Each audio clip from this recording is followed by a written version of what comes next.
Você tem o vício de prejudicar a sua saúde mental? Como assim, Ivan? Você está falando que eu tenho vício de me atrapalhar, eu tenho vício de deixar minha saúde mental de lado? Como é que é isso de vício em fazer algo que me prejudica?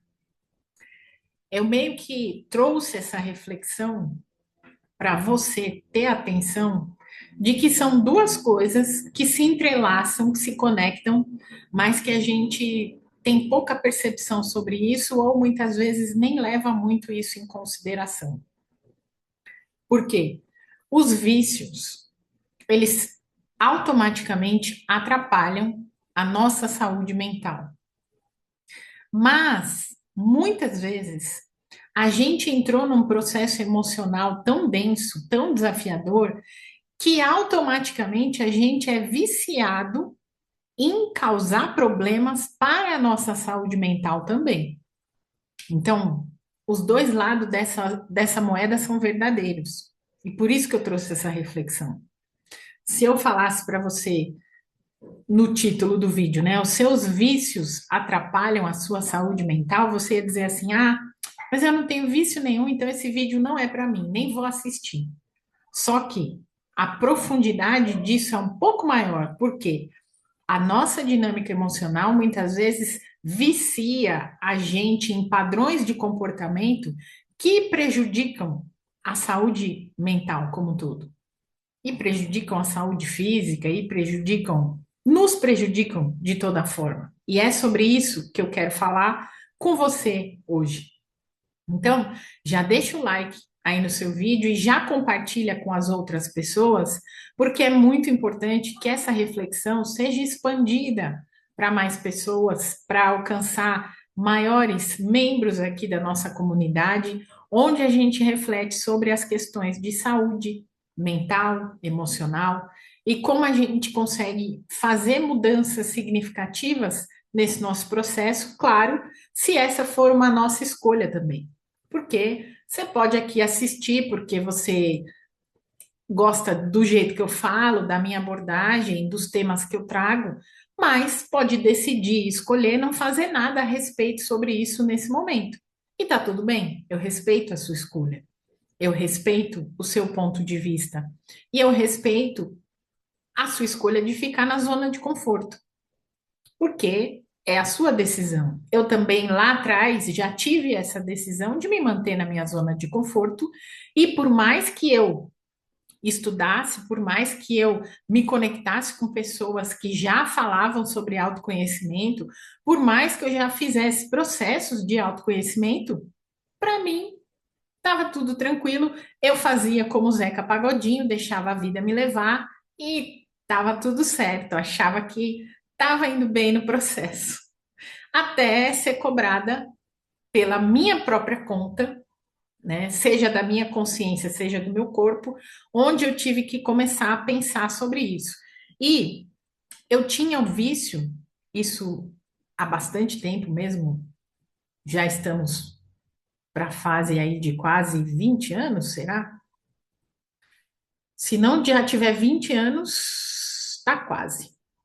Mas eu era a pessoa viciada em açúcar, extremamente viciada. Para você ter uma ideia, na minha casa a gente tinha o hábito, quando eu morava com os meus pais, na infância e adolescência, a gente comia sorvete como se fosse arroz e feijão. Tinha sempre sorvete em casa, tinha sempre bolos. A minha mãe fazia muitos bolos, ela gostava não digo, era o hobby dela, né? Confeitaria. Então, final de semana sempre tinha um bolinho lá, sempre tinha uma coisinha com chantilly, fruta com chantilly, com doce de leite. Sempre tinha isso em casa. E isso era um hábito frequente que a gente tinha. E eu era extremamente viciada em açúcar. Refrigerante consumíamos como se fosse água, Coca-Cola, Guaraná, enfim, né? A gente consumia muito isso. Claro que isso teve uma repercussão no meu corpo, eu engordei, era criança e era criança que tinha obesidade ainda ali, né? Mas essa construção vinculada no açúcar e o açúcar, de certa forma, para o meu emocional, era um tipo de afeto que eu recebia da minha família, porque meu pai também tinha esse hábito, e outro dia na aula de psicanálise eu recordei isso, né? De voltar para casa depois do trabalho, às vezes ele trazia chocolate, às vezes ele trazia chiclete, às vezes ele trazia esfirras. Então a comida sempre foi um meio do meu pai transmitir afeto e da minha mãe também, né? A minha mãe fazendo os bolos ali, quando ela fazia as refeições, era uma maneira de me conectar ao afeto deles em si. E isso, claro que para o meu sistema físico, emocional, mental, criou uma linguagem onde eu entendia que o açúcar, principalmente, porque os doces eram em grandes quantidades e, pasmem, eram muitas mesmo. Me lembro até das minhas vizinhas, das crianças que brincavam comigo, elas sempre amavam ir lá em casa porque era à vontade, né? Tinha tudo que você pode pensar de bugiganga de criança ali para todo mundo se esbaldar.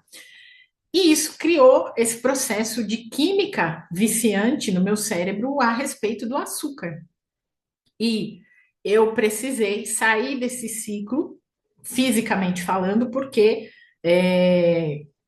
em 2017, então aqui temos já pelo menos 10 anos, né, de consciência disso, eu fui acometida com diagnóstico de cisto no ovário e todos os médicos foram categóricos sobre a questão da inflamação e o açúcar era um item, né, de grande importância nessa questão da inflamação. E isso já prejudicava demais a minha saúde mental naquela época, porque logo na sequência, né, entre um e outro, eu também sofri a questão do burnout, da crise de ansiedade, onde eu fiquei 3 dias numa UTI também, por conta desse processo. Então, por mais inofensivo que eu achasse que era o meu vício em açúcar, em doce, até o pessoal que trabalhava comigo no escritório de advocacia tinha só um dos restaurantes que eu amava ir, era o mais longe de todos os que a gente tinha como opção para almoçar lá na Joaquim Floriano. Mas por que que eu adorava ir nele? Porque lá a sobremesa estava incluída no almoço, né? Era uma das cortesias. E ali, vira e mexe, estava naquele dia mais tenso, aquele dia onde os processos estavam ali acabando comigo. Eu ia lá naquela fontezinha de açúcar, toda inofensiva, aquele docinho, aquele mousse de chocolate, aquele pedacinho de brownie, aquele pudim de leite. Pudim era mais esporádico, né? Sempre as sobremesas que tinham chocolate me ganhavam. Então, eu tinha esse vício, e aí eu fui drástica, coisa que o corpo não gosta e o cérebro menos ainda. O dia que eu fui à nutricionista funcional e ela me passou os itens ali que eu podia comer, eu decretei literalmente para mim mesma que a partir daquela data, e eu não marquei a data, mas eu decretei que eu não iria mais tomar nenhum tipo de refrigerante, não iria mais colocar açúcar nem no café, nem nos sucos, nem nos chás, em absoluto, e não iria consumir mais doces, pelo menos até alguns meses ali eu dei de prazo, né, para me desintoxicar literalmente desse excesso de açúcar que até então meu corpo assimilava. Passei pela fase de abstinência? Passei. Foi difícil? Não, porque eu decretei literalmente. Então eu coloquei aquilo como proposta de vida minha e que ninguém tinha a ver com isso. Era uma escolha minha, era um propósito meu, era uma decisão minha. E consegui manter até hoje. Eu não coloco açúcar em nenhum tipo de bebida, é, chá sem açúcar, café sem açúcar, suco de limão, de maracujá, tudo sem açúcar. As frutas mais azedas que você experimentar aí, pode ter certeza que eu vou tomar sem. Tem um suco que eu adoro, que é caju, cajá e maracujá, azedíssimo, tomo sem açúcar. Refrigerante, nunca mais mesmo eu bebi um copo que seja de refrigerante ou meio copo, nada, zero, nem nada, né? E o doce, eu me permito comer ainda o chocolate amargo e meio amargo, isso em doses, micro doses ali, uma barra de chocolate para mim dura uma semana, né? É, daquelas barras, tamanho normal assim de barra, eu vou cortando os quadradinhos, eu vou comendo. E doces uma vez por semana, tem semanas que eu nem consumo esse doce uma vez por semana. E é doce assim, né? Geralmente com chocolate amargo, chocolate 70%. Quando tem chocolate ao leite, às vezes não vai, né? E, e eu acabei mudando radicalmente essa concepção em relação ao vício. Mas você pode ter outros tipos de vícios, e aí a coisa fica um pouco pior se você tem, além desses vícios alimentares, né? Se você tem o vício do cigarro, por exemplo, se você tem o vício do álcool, o álcool ele tem grande quantidade de açúcar também. Então, ele acaba sendo prejudicial desse mesmo lugar do açúcar, fora a questão alcoólica mesmo, que também prejudica 3, 4, 10 vezes mais. E aí, como é que isso prejudica? As substâncias, né, elas interferem no nosso processo cognitivo, elas interferem no nosso processo hormonal, físico-químico, que é trazido pelas nossas funções químicas, biologicamente falando. E muitas vezes esses processos, quando a gente começa lá no vício, né, presta atenção na história que eu contei sobre o que aconteceu comigo, porque eu sintonizava o vício com o afeto dos meus pais, com o amor dos meus pais. Às vezes esse vício ele vai entrar nesse lugar do emocional de você querer cobrir a falta de alguém ou a falta de algo. É o que a gente acaba identificando lá na terapia. Geralmente o álcool é a falta de alguém que eu sinto ali presente e eu vou buscar na bebida, eu vou buscar naquela anestesia que a bebida me dá, né?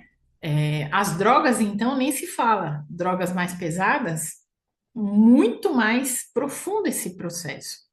E para muitas pessoas isso se torna essa válvula de escape que ao mesmo tempo é uma muleta, porque eu não tenho aquela pessoa, eu não sei trabalhar o meu emocional, eu não tenho aquela situação, eu não sei trabalhar as minhas emoções relacionadas àquilo, e essa substância que vem de fora acaba preenchendo um espaço que na minha mente, no meu cérebro, era uma situação, era uma pessoa e acabou se tornando um hábito.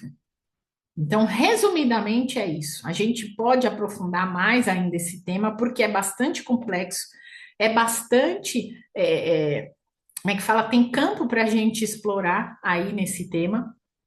E fica o convite, principalmente para se a tua questão de renovação de hábitos ela está bastante necessitada nesse momento e você precisa sair de hábitos ruins e ir para hábitos bons, que você participe da nossa mentoria 3 com as nossas aulas ali toda terça-feira às 20 horas no Zoom, onde em grupo a gente vai conversar sobre diversas questões que envolvem o nosso aspecto mental e emocional no gerenciamento geral aí das nossas questões de vida profissional, de relacionamentos, de vida financeira, de saúde, de autoestima, de propósito, e tudo isso interrelacionado, interconectado aos conteúdos de neurociência e psicanálise, que são as duas grandes áreas que hoje eu me dedico profundamente aos estudos.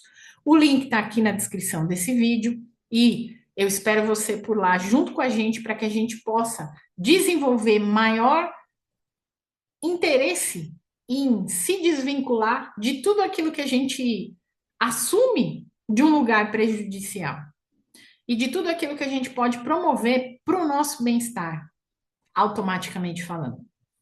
Espero você no nosso próximo vídeo. Tchau, tchau.